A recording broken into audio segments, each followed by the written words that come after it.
The morning sun cast golden light across the crystal towers of Federation Station Alpha, where Ambassador Lee Jin-ho stood quietly in his office, looking out at the busy space lanes filled with ships from 100 different worlds. His weathered hands held a cup of Earth tea, steam rising in small spirals as he watched the peaceful flow of galactic commerce.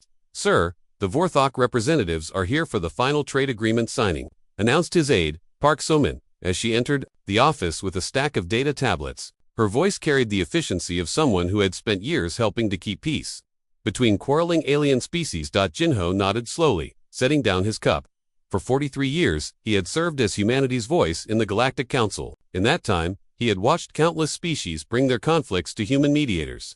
Knowing that humans had a gift for finding peaceful solutions where others saw only war. "Tell them we'll begin in 10 minutes, he said, his eyes still focused on the space lanes. "And So-min, what's the latest report on those Zephyrian fleet movements?" So-min's expression darkened slightly. "They've moved another battle group into the Outer Rim territories. Their ambassador continues to refuse our request for meetings, claiming their ships are just conducting routine patrols." Jin-ho had been watching the Zephyrians for months now. The insectoid warriors had been growing bolder, their large ships appearing in system after system with increasing frequency. Unlike most species in the Federation, the Zephyrians seemed to view diplomacy as a sign of weakness rather than strength. Meanwhile, on the agricultural world of New Busan, Captain Kim Tae-hyun walked through the vast growing domes with his 12-year-old daughter. The girl laughed as she chased colorful butterflies between the tall grain stalks, completely unaware that her father's trained military eye had been noticing troubling signs in recent weeks. "Dad, why do the grain stalks grow so much taller here than on Earth?" Youngji asked, her small hand brushing against the golden plants. "Because this world has lighter gravity and richer soil," Tae-hyun explained, though part of his attention was focused on the subtle changes in the orbital traffic patterns he had observed.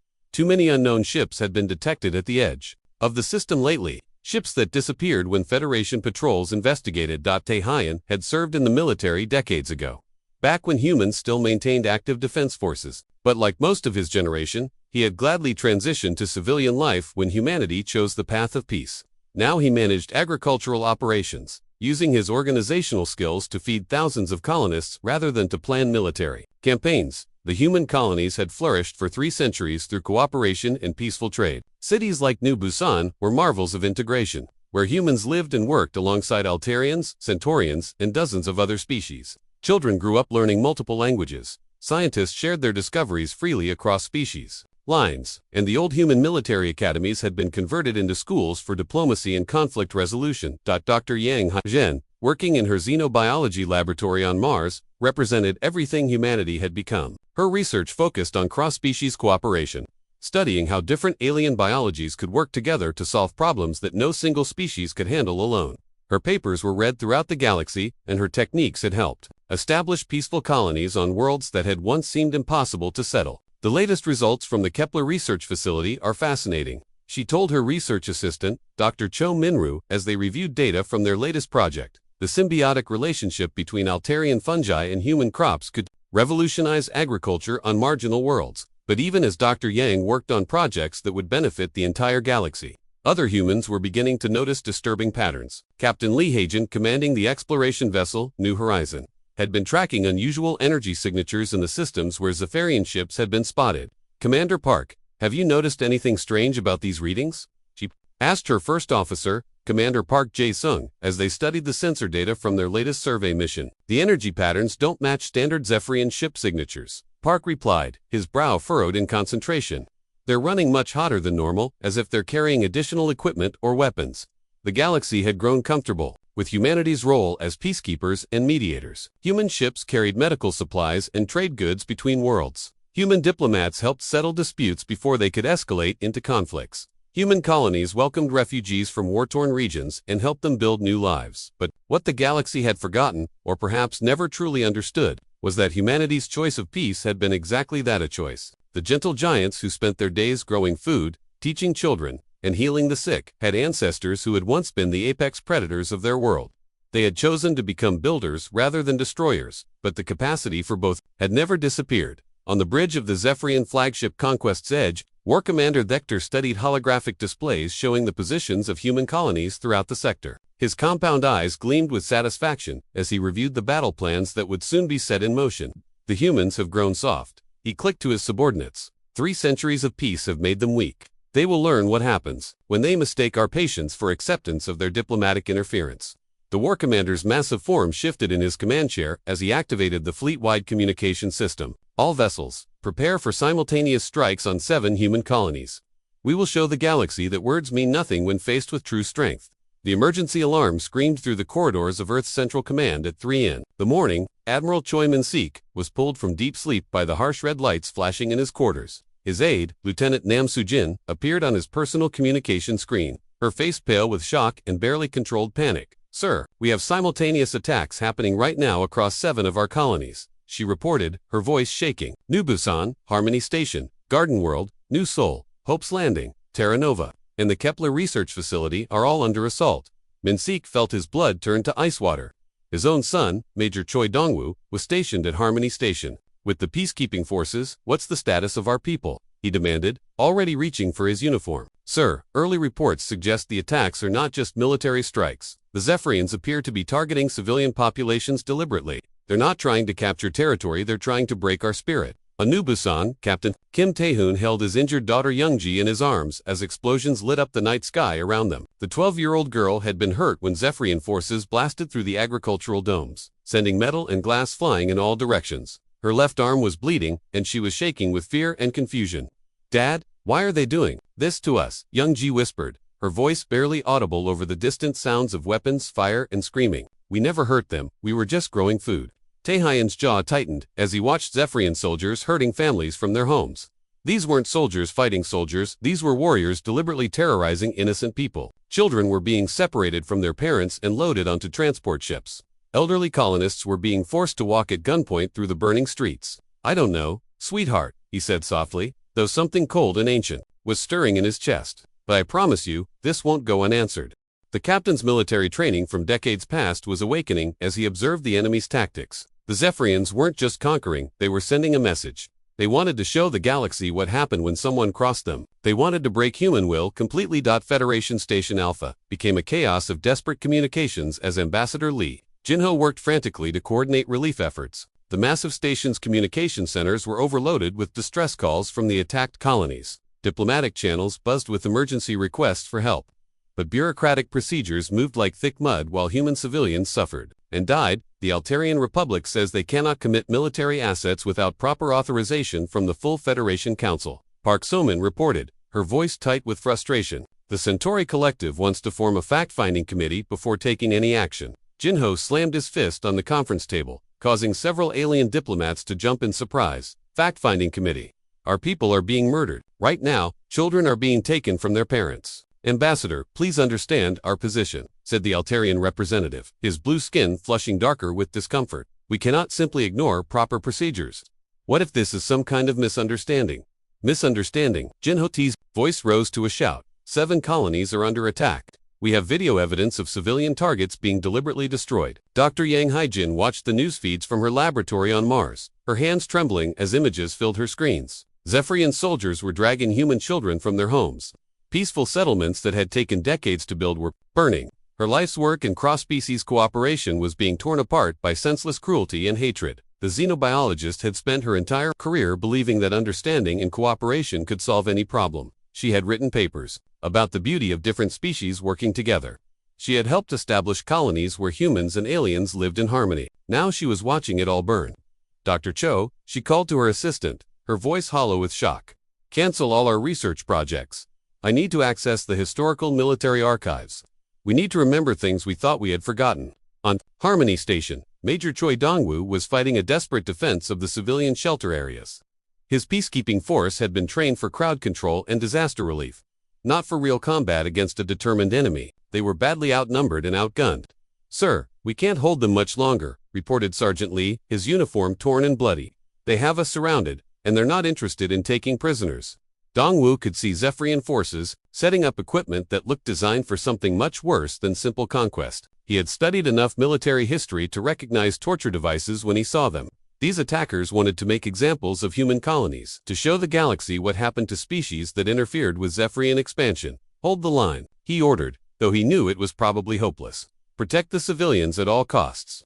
Deep in the archives beneath Earth's surface, automated systems began activating for the first time in 3 centuries. Military protocols that had been sleeping since humanity chose the path of peace started coming online. Sealed files began unlocking, and classified communication networks powered up across the solar system. The phrase started as a whisper in the surviving colonies, passed from person to person as they huddled in shelters and hidden bunkers. They have made us angry. On Federation Station Alpha, Ambassador Jinho received a message that made his blood run cold. It was from his old classmate, Fleet Admiral Song Kyung-soo, someone he hadn't heard from in 30 years. Song had disappeared into the classified sections of Earth's military command decades ago. The message was simple. Jinho, your service to peace has been noted and valued. What happens next is not your responsibility. Humanity remembers what it chose to forget. The transformation began in the depths of the Terran military archives, where Colonel Bae Sung-ho had spent the last 20 years as a military historian. He had always thought his job was simple, keeping records of humanity's peaceful past for academic study. But now, as emergency protocols activated systems that had been dormant for centuries, he discovered that his archives contained much more than historical documents. Major Kang, you need to see this immediately, he called to his assistant, Major Kang Gu-yeon, his voice filled with amazement and growing concern. These files that are unlocking, they're not just history books. They're complete military strategies. From our ancestors, Ji-won hurried over to look at the screens that were filling with tactical data. Her eyes widened as she read the contents. Sir, these aren't just battle plans. These are systematic approaches to completely dismantling enemy civilizations. Did our ancestors really fight wars like this? They didn't just fight wars, Sung-ho replied, his voice growing grim as he scrolled through more files. They perfected the science of warfare itself. Look at this. The Prometheus files contain strategies for psychological warfare that could break entire species. The Titan protocols show how to turn an enemy's own infrastructure against them. On Luna Base, Admiral Choi Min-sik received a secure transmission from his son that made his hands shake with rage. Major Dong-woo had survived the attack on Harmony Station, but barely. His report painted a picture of deliberate cruelty that went beyond simple military conquest. Dad, they're not just occupying our worlds. Dong-hwa's voice came through the encrypted channel. They're systematically breaking our people. Children are being separated from their families and sent to forced labor camps. Adults are being tortured not for information, but just to make them suffer. They want to destroy who we are as a people. Min-sik closed his eyes and took a deep breath. He had served in the old military before humanity chose peace, and he remembered the cold calculations that had once been second nature to human commanders. Those instincts had been buried for 3 centuries, but they had never truly died. The industrial complexes orbiting Earth began their transformation overnight. Factories that had produced terraforming equipment and medical supplies for generations suddenly retooled their production lines. The same precision engineering that had built peaceful cities across the galaxy now turned toward purposes that the galaxy hadn't seen since humanity first emerged into space. Captain Lee Hae-jin, commanding the exploration vessel New Horizon, received new orders that made her crew exchange uncertain glances. Her ship's scientific sensors were being upgraded with military-grade targeting systems. Her diplomatic shuttle bay was being converted to hold fighter craft that officially didn't exist in any Federation registry. Captain asked her first officer, Commander Park Jae-sung, what exactly are we preparing for? These modifications seem far beyond what we would need for colony defense. Hae-jin studied the tactical briefings that were flowing through her command console. All across the galaxy, humanity's merchant fleet was quietly receiving similar upgrades. Ships that had carried grain and medical supplies for decades were being fitted with weapon systems that existed only in classified blueprints. We're remembering what we used to be, Commander, she said quietly, and apparently, we were much more dangerous than anyone realized. In the research facilities on Titan, Dr. Oh Min-young found herself working alongside teams of scientists who had never imagined their peaceful technologies could be adapted for war. But as the emergency protocols activated, they discovered that the line between construction and destruction was much thinner than they had believed. These terraforming charges we use to reshape planets, she explained to her team. With minor modifications, they become siege weapons that can crack open enemy fortifications. Our asteroid mining equipment can be repurposed to disable enemy ships. Even our communication networks can be turned into coordination systems for military operations. The galaxy watched nervously as human colonies that had survived the Zephyrian attacks began receiving mysterious supply drops. The cargo manifests listed medical supplies and construction materials, but intelligence reports from other species suggested that something far more significant was being distributed to human settlements. Ambassador Lee Jinho found himself effectively sidelined as the Federation's bureaucratic processes moved at their usual glacial pace. While committees debated and diplomats argued about proper procedures, he received a private message that changed everything he thought he knew about his own species. Jinho, the message began, This is Admiral Song Kung-Soo. I know we haven't spoken in 30 years, but circumstances have changed. Your service to peace has been noted and valued by all of humanity. What comes next is not your responsibility, and it's not something the diplomatic corps needs to handle. Jinho stared at the message in confusion. Song had been his classmate decades ago, but had disappeared into the classified sections of Earth's government. Jinho had assumed his old friend was working on peaceful research projects or maybe colonial administration. The galaxy is about to learn something about humanity that we hoped would never need to be revealed. The message continued. We are not the peaceful species everyone believes us to be. We are a peaceful species by choice. There is a significant difference, and our enemies are about to discover what that difference means. On the bridge of the Zephyrian flagship, War Commander Vector was beginning to feel the first hints of unease. His intelligence reports showed unusual activity throughout human space, but nothing that seemed to represent a serious military threat. The humans still appeared to be focused on rescue operations and diplomatic protests. Continue the occupation of their colonies. He ordered his subordinates. Increase the pressure on civilian populations. We will break their spirit completely before they can organize any meaningful resistance. But deep in human space, something ancient and terrible was stirring. The sleeping giants were beginning to wake up, and when they fully opened their eyes, the galaxy would remember why humanity's ancestors had once been the most feared predators on their homeworld. Fleet Admiral Song Kung-Soo stood on the bridge of the warship Righteous Fury, a vessel that officially didn't exist in any Federation database. The bridge hummed with quiet efficiency as officers worked at stations controlling weapons and systems that the Borg galaxy didn't know humans possessed. Around him, the combined might of humanity's hidden military capacity prepared for operations that would forever change how other species viewed the peaceful traders and diplomats they thought they knew. Admiral, reported Captain Yu Dayun from the tactical station, her voice calm and professional. All task forces report ready for deployment. Operation Broken Chain is authorized to commence on your order. Song nodded slowly, his weathered face showing no emotion as he gave the command that would unleash 3 centuries of suppressed military evolution. Begin the operation. Show them what we really are. The first strike came without warning at the Zephyrian supply depot in the Kethmer system. Commander Lim Wu-jin led a squadron of fighters that seemed to materialize from empty space itself. Their advanced stealth technology, decades ahead of anything the galaxy knew humans possessed. The fighters moved like ghosts, invisible to sensors until the moment they opened fire. The massive supply depot, which had been supporting Zephyrian operations across 3 sectors, was eliminated with surgical precision. No collateral damage, no unnecessary casualties among support staff who surrendered, but absolute and complete destruction of military assets. The attack lasted exactly 17 minutes, and when it was over, the Zephyrian war machine had lost a major source of supplies and weapons. On the surface of occupied Nubus, resistance cells, led by Captain Kim Tae-hyun, began coordinating with orbital strikes in ways that revealed the depth of human military planning. Tae-hyun's knowledge of agricultural systems became tactical intelligence. His understanding of the local terrain invaluable for liberation operations that struck with impossible accuracy.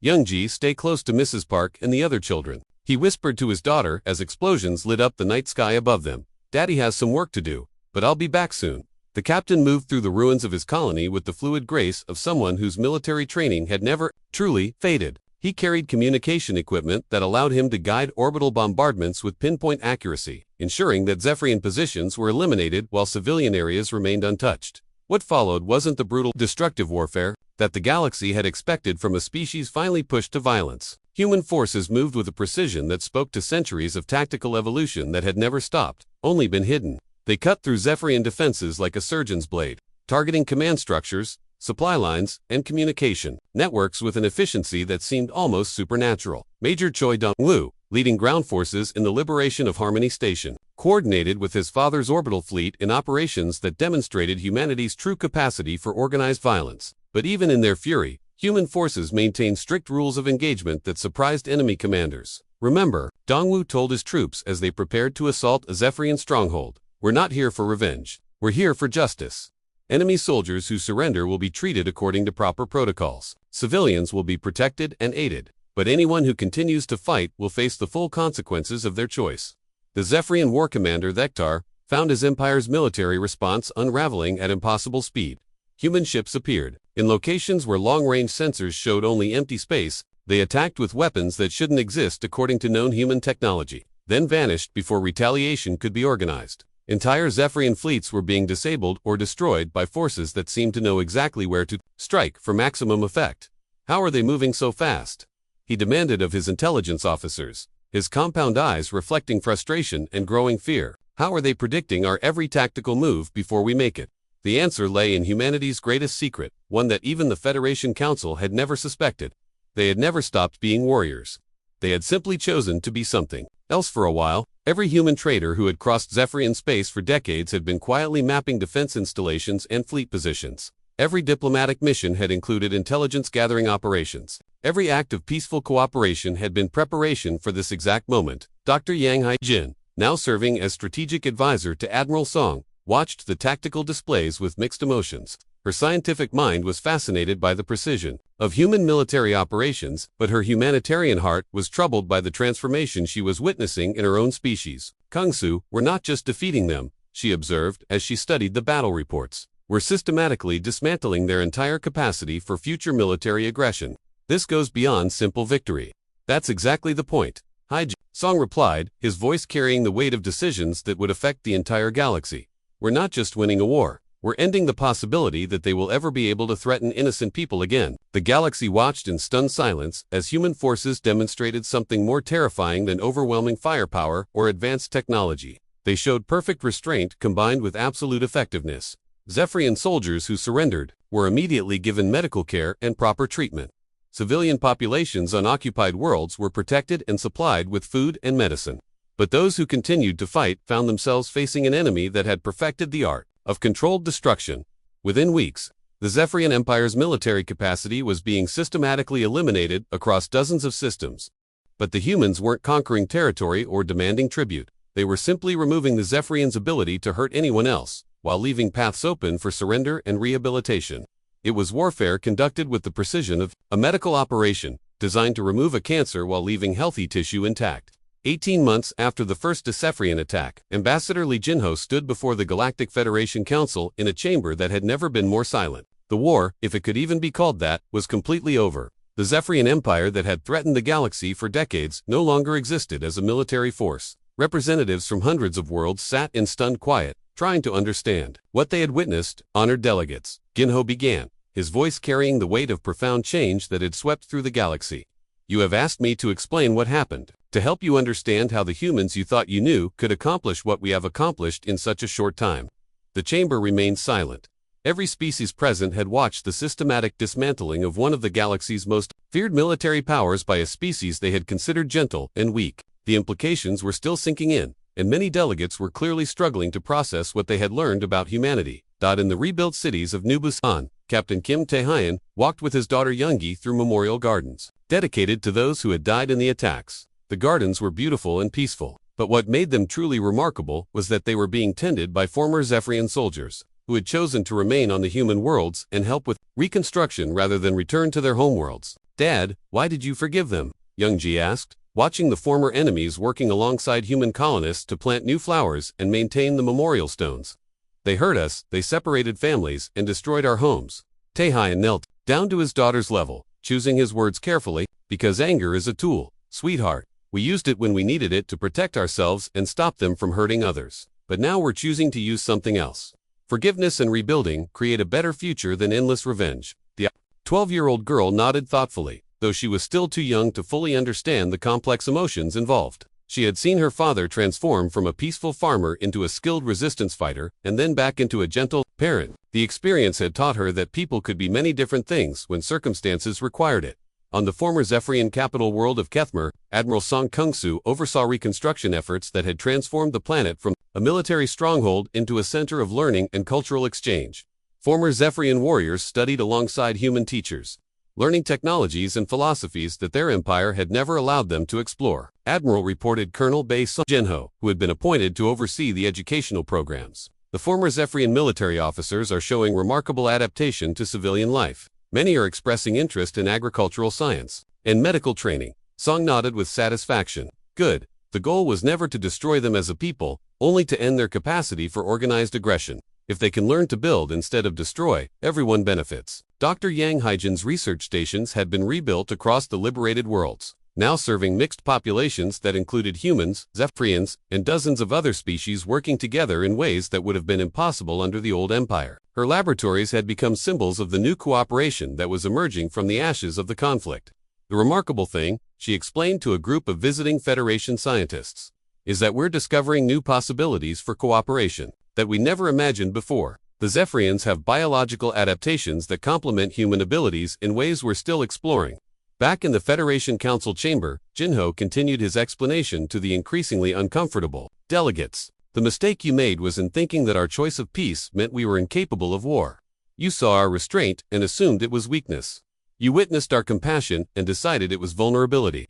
Fleet Admiral Song appeared on the chamber's main display screen, broadcasting from the Bridge of the Righteous Fury as it patrolled space that was now free from the threat of Zephyrian aggression. His presence reminded everyone that humanity's military capacity had not disappeared with the end of the conflict. For 3 centuries, Song said, his voice calm but carrying unmistakable authority. We chose to be builders rather than destroyers. We chose to be healers rather than warriors. We chose to solve problems with words rather than weapons. We made these choices not because we couldn't choose differently, but because we could choose differently. Commander Park Jae-sung, now captaining the New Horizon on its return to peaceful exploration, transmitted from the edge of former Zephyrian space where planet after planet was requesting human assistance with agricultural development, infrastructure repair, and governmental reform. Every human ship that carried your trade goods across the galaxy could have carried weapons instead, Pak reported to the council. Every human diplomat who mediated your conflicts could have been sowing discord and gathering intelligence for conquest. Every human colony that welcomed refugees from war-torn regions could have turned them away or exploited their desperation. The chamber remained silent as the implications of these words sank in. The peaceful giants of the galaxy had revealed themselves to be sleeping dragons, and the revelation was more terrifying than any direct threat of conquest would have been. Ambassador Jinho concluded with words that would echo through galactic history for generations to come. We tried to warn you never to make us angry, not because we couldn't control our anger, but because we can control it so perfectly. We can direct it with precision, limit it with discipline, and end it with mercy. That should have terrified you more than any display of uncontrolled rage. As the session ended, representatives from across the galaxy began to understand that humanity's greatest strength had never been their advanced technology, their diplomatic skills, or their economic power. It had been their capacity to be monsters who chose to be gardeners instead, and the wisdom to know when that choice needed to change. The galaxy was safer than it had been in decades. But it would never again make the mistake of confusing human kindness with human weakness.